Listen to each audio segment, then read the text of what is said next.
شعرای حسینی اردبیل با اینکه شعرهاشون شعرهای مرثیه و مصیبته، اما از جنبه هنری در اوجه. من این مصمت 4 مصرعی مرحوم تاج الشعرای یحیوی رو وقتی نگاه میکنم میبینم درسته که مصیبتنامه محتشم ترکیب بند محتشم خب از لحاظ استحکام لفظ و معانی خیلی خوبه، اما این از لحاظ صحنه پردازی، از لحاظ تصویر سازی کم نظیره. من چند بیت اون رو یا چند مصرع اون رو در واقع در ذهن دارم. آی باتی صبح açıldı،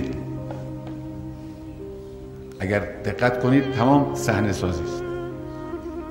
آی باتی صبح açıldı، زینب نوایه geldi، زهرا دیدی حسین وای،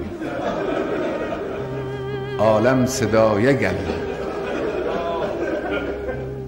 بعد میگه مشهور شد که قتل الحسین،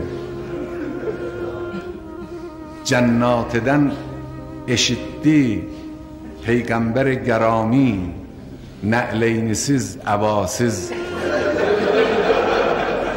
کرب و بلایه geldi. بعد چند مصرع دیگه، چند بیت دیگه میگه، بعد میرسه به اینجا یل اسدی gün tutuldu، ظلمت فزایه geldi.